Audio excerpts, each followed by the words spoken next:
बड़े घर की बेटी। क्या माँ तुम तो जानती हो ना कि श्वेता बड़े घर से आई है। उसके पिता के घर में चार चार नौकर हैं।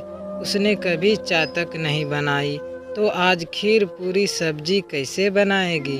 कल को शादी हुआ है और आज नवविवाहित बेटा सर्कस के मुख से एक दिन का पति बना बेटा अपनी दुल्हन के लिए पक्ष ले रहा है। वे भी अपनी विधवा माँ से बोल रहा है कि वे बड़े घर की बेटी है, इसलिए उससे यह रस्मोच्चार मत कराओ। बेटे की बात से सुनीता दंग रह गई, फिर भी संभलते हुए खुद पर संयम के साथ बोली, देख बेटा, ये रस्म है तो बहू को करना ही पड़ेगा। सब रिश्तेदार बहू के हाथों से पका भोजन करेंगे। साथ में जेठ ससुर के द्वारा शगुन उपहार में दिया जाता है ताकि नवविवाहिता को सुख में जीवन व्यतीत करने हेतु ससुराल पक्ष के पुरुषों का आशीर्वाद मिले। ठीक है माँ, सुहानी को भेज दो और श्वेता को लीवर जाएगी और तुम किचन में मदद कर देना। रजामंदी दिखाती हुई सुनीता देविक चली जाती है। लाल रंग की चटक साड़ी में बहू श्वेता सुंदर लग रही है। उसे दे सास बनी सुनीता निहाल हुए जा रही, किंतु अपने ही कोक जना आत्मसात का करने वाला कथन से व्यथित है कि अभी से अपनी पत्नी का पक्ष ले रहा है।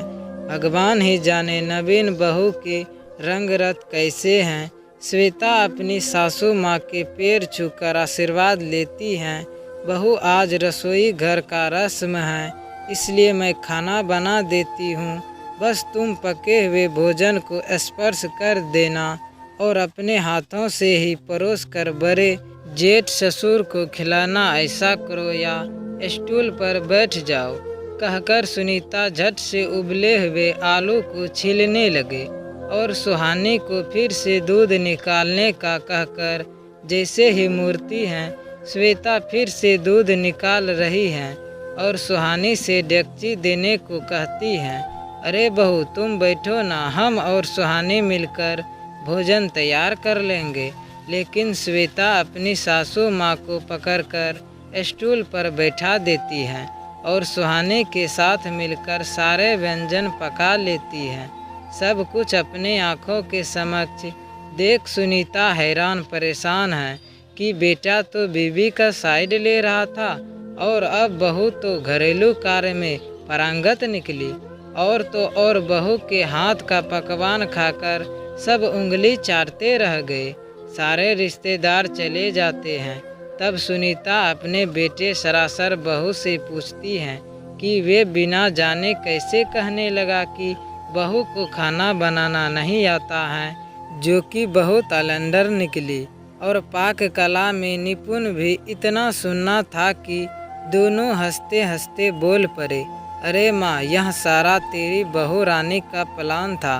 वो आपको सरप्राइज देना चाहती थी कि मम्मी से कहिएगा हमको खाना बनाना नहीं आता और तुम्हारी प्रतिक्रिया देखना चाहती थी। लेकिन माँ, तुम तो धन्य निकली। मेरे कठोर शब्द सुनकर भी विचलित नहीं हुई और अपनी बहू के साथ किचन में सहयोग देने के लिए दरकल खड़ी थी।